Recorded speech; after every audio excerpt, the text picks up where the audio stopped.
Hey gang, thank you so much for joining me today. We are going to look at a channel that I really love, and it is called The Grim Life Collective.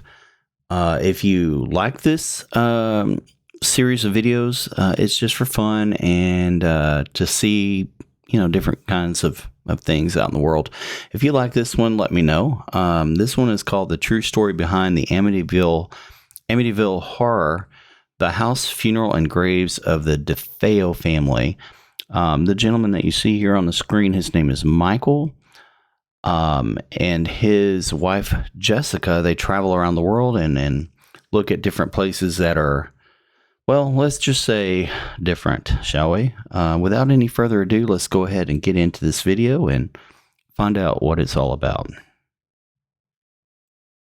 For today's grim adventure, we find ourselves in Amityville, New York. Today we're going to be visiting one of the most famous houses when it comes to horror movies and even true crime. The house that inspired the story, the haunting, the Amityville Horror House. The Cromedies who bought the house have packed up and left, driven away by an onslaught of tourists and pranksters who still continue to come and gawk, not fooled by the now changed address out in front. Now, why did you come by tonight to look at this house? To see what that book was all about and everything about the house, the way it looked, and all the things that people say about it. Oh, we just wanted to see what it was like. I guess we just specifically came from Chicago to see it. Well, do you believe all the stories? Yeah, I do. They're kind of creepy. They gave me the creeps that... Why do you believe it when the present owners say there's no truth to it at all, and they've been living here for almost 2 years? Oh, I didn't know they had present owners. I thought it was deserted.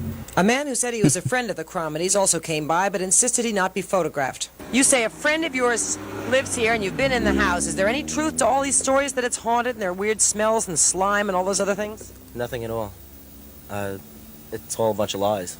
Well, how do you feel about all these tourists coming by and the movie opening and all of this? What do you think of that? Well, I live right down the road and it's a pain in the neck because you can't even get down the block. But when we started rolling the cameras, I had no idea just how much of a pain in the neck it was for the man now temporarily living in the house. As Frank Birch and another man came to the porch, I walked up the driveway to talk to him. He refused and demanded I leave. I thought I did so fairly quickly, but apparently not quickly enough. Within minutes, a police car arrived, then another. Birch came out and told the police he was pressing charges, my crime trespassing. I begged for mercy. None was forthcoming. I was shown into a police car and driven to the Amityville police station. The first place we're going to visit is the asshole. house where the murders took place on November 13th, 1974, where 23-year-old Ronald DeFeo Jr.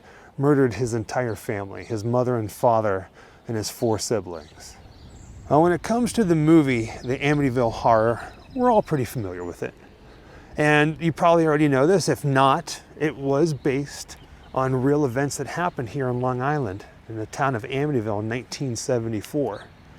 And right now, we're walking up the sidewalk to the house. Now, November 13th, 1974, around 3:15 in the morning, 3:15 a.m., it is believed that Ronald DeFeo Jr. went into this house, and while his family was asleep, while his mother and father were sleeping and his 4 siblings, he shot each of them with a rifle. His mother and father shot him twice, I do believe, while they slept in bed. And then his 2 brothers and his 2 sisters shot them once in the back while they slept. God. Today, police combed the DeFeo's handsome 3-story house for clues while divers explored the backyard swimming pool for the still unfound murder weapon. Police have been questioning the son, Ronald, and now say he is being, quote, safeguarded. What about Ronald DeFeo, the son, the surviving son? Ronald is being safeguarded by the Suffolk County Police at this time because there's 6 members of the family dead, and we don't know why, and he's the sole remaining member. Is he also a suspect? He's not a suspect at this time. And just like the 1979 movie, the next family to move into the house was the Lutz family. And if I'm not mistaken, they only lived in this house for maybe a month or a little bit more before they moved out, claiming that the house was haunted. Now, their time here, they said they experienced swarms of flies in the house. They saw walls that oozed slime. They heard spectral voices, and the family reported sightings of a demon pig. Where in the movie, if I'm not mistaken, Do you believe in ghosts? Do you believe in demons? I definitely believe in ghosts because I believe in the Holy Ghost, and demons, absolutely. And, you know, hell is a real place. I just wonder what your thoughts are. Do you think the Amityville house is actually haunted? Do you think it was all staged up for the movie that was released? What are your thoughts on that? Put it down in the comments. I'd love to know. Mistaken that pig's name was Jody. Now that Jody, house wow, is weird. right there in the middle of your screen. 6 people were killed in an awful mass murder. I know it's got to be awful in a small town on Long Island. The town is called Amityville. The murders took place in this house. 1 year later, George and Kathleen Lutz bought the house and they moved into it with their 3 children. After living there for 28 days, they were convinced the house was possessed by some kind of evil force, and they left their belongings and they fled, and they were really terrified. I would have done the same The thing. events that supposedly took place there during those 28 days have been put down in a best-selling book. It's called The Amityville Horror, and there is now a movie out, or about to come out, of the book. George and Kathleen Lutz are with us this morning to talk about what happened during those 28 days in Amityville. The book and the movie depict all these kind of weird, strange things that happened in the house during those 28 days when you were there. What kind of things, George, happened physically? What were some of the things that happened that scared you? Well, at first, just moving into the house was fine. It's a lovely house. Yeah. And we enjoyed moving in. Within a week, Kathy's hand had been touched by something that we discussed and couldn't explain. It was just something unseen. Okay. We also had hordes of flies that would appear within 2 rooms. And no matter how many times we would kill them, they would reappear. All right, now flies can be a real problem in this part of the country in the summer, Sure. in any house, you know. But if you have 2 or 3 or 4 within 1 room, that could be commonplace. And it But was when the you're winter. talking over 100, Oh, this was the winter. yes, And you're talking about how many? over 100 flies Over 100 at flies. one time, and then you'd go around and kill them. They'd be lying on the floor. You'd come back an hour later, and they would be there, more of them.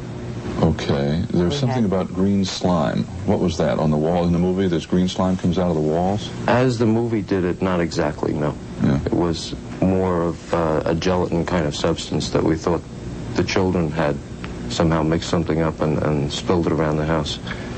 The next time it happened, the kids were at school, and there was just no way to explain how it got there. This is how the house looked back in 1974 at the time of the murders. And today in 2023, this is how the house looks right now.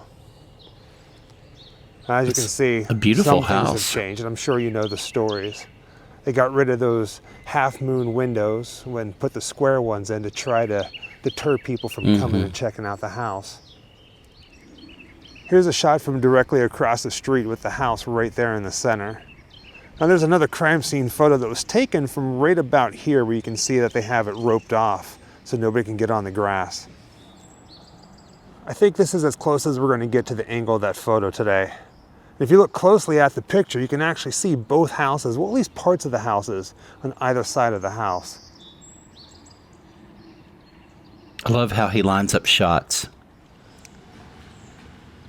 It feels really weird saying that I have a favorite crime scene photo from the murders that took place in 1974. But there's a picture that was taken from right about here of a detective with a metal detector in the front yard. And in this picture, you can see the house from about this angle. You can see those pine trees to the left of it. And if you look way down there, you can see the garage. It really is a beautiful home. There are other crime scene photos that were taken. In a few of them, you can actually see the officers carrying the bodies out of the house in body bags. I'm not going to show you any of those. But you would have seen cars in the driveway here. And then right over here, as we turn the corner, you're going to see the front of the house. It's actually the middle of the house, but it's the front. That's where you would have seen all those pictures being taken at.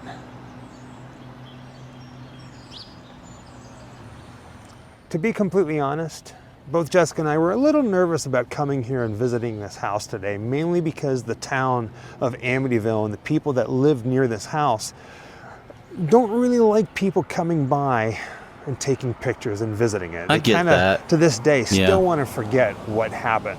I mean, it is a very dark history. In fact, the last time that I was here and I stood out front and pointed a camera at it, people driving by started yelling and throwing things at me. Wow. Right now, we're about 2 blocks down Ocean Avenue. We're gonna be visiting a bar. Well, we're not gonna go inside the bar, but we're gonna stand out front and talk about a piece of the Amityville horror story that not many people talk about. Now, this little plaza right here, there's a place called the B&B Fish and Clam Bar. It's like a slash restaurant, if you will. And it's right over here towards the end of the plaza. Now, November 13th, 1974, after Ronnie DeFeo, nicknamed Butch, killed his family, he came down here and he went inside this bar and he had a drink, something he's done countless nights. Now here's the story with this place. That night, Ronnie DeFeo, he walks in there and he tells his friends, people that he's seen almost every single night, that somebody murdered his family. His entire family's been murdered. And at first he blames it on a mob hit. He says that, mobsters came in and killed his entire family. Now, the people here, they actually called 911 to report it. He came, he opened the door, and he was screaming, "Come on, help me. Somebody shot my mother and father." And everyone ran out of the bar, and that was it. They all took off. No, I had to stay. I was tending bar. They all jumped in his car and took off. It's just a quick stop when it comes to telling the story, but it's a rather important stop, especially if you want the full picture. Again, this is about 2 blocks away from the actual house where the murders took place. From here, we're going to the church where the family's funeral was held.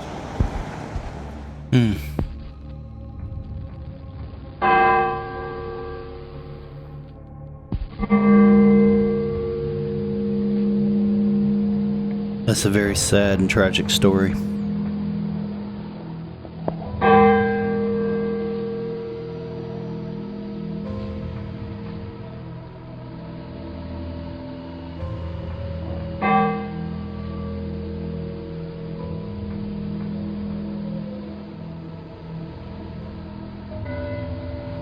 We are actually not that far from where the family lived and where they were murdered.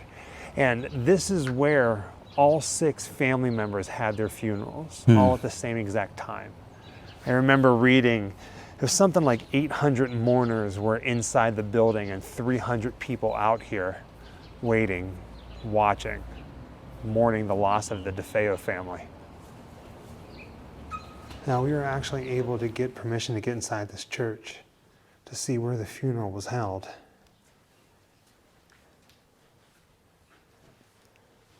That's unusual for them to get access to places like this, I would say.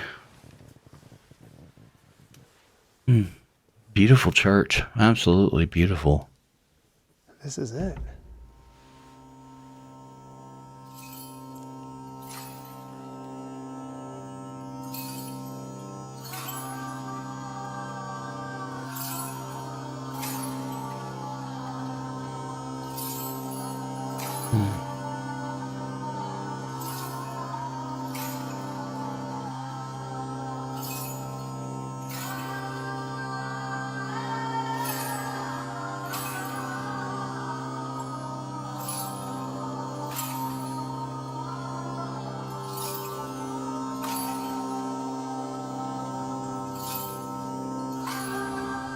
I'm actually a little surprised that I remembered where the DeFeo family is buried inside the cemetery.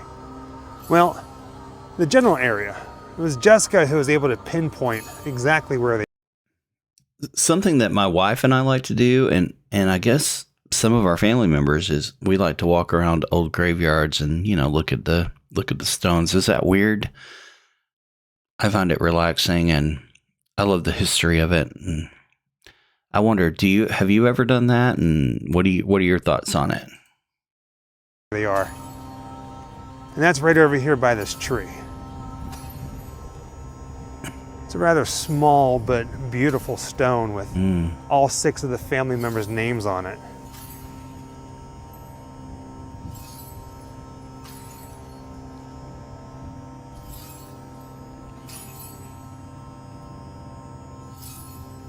There's a little bunny rabbit. Is that a bunny or is that a It's a puppy. And there it is. The final resting place of the DeFeo family. All 6 of them. Louise, Don, Allison, Ronald Sr., Mark, and John. All death dates in 1974. And then Rocco and Antoinette on the far right, that was Ronald Sr.'s parents. A little quote that says, "Saint Joseph, pray for us." How sad. The Long Island man convicted of murdering his family in Amityville, New York, died in prison. Ronald DeFeo Jr. was serving 25 years to life at the Sullivan Correctional Facility. He was convicted in the shooting deaths of his parents, 2 sisters, and 2 brothers inside their home in 1974. The gruesome murders were depicted in a book and 1979 film, The Amityville Horror. Right now, the medical examiner is working to determine DeFeo's cause of death. Katie Johnston for CBSNewYork.com. Now here's the thing. If you find yourself in Amityville, New York, and you want to visit the crime scene, the house that inspired the Amityville horror, do it. Just be respectful. And this is as blunt as blunt can be. The town, the neighbors, they do not want you there. So don't trespass. Be respectful. Be kind, especially whenever they drive by and they yell at you, or if they choose to throw something at you. Do your thing and leave. Come here. Pay your respects to the DeFeo family. With that being said, thank you for joining us on another grim adventure. Until next time, happy Halloween.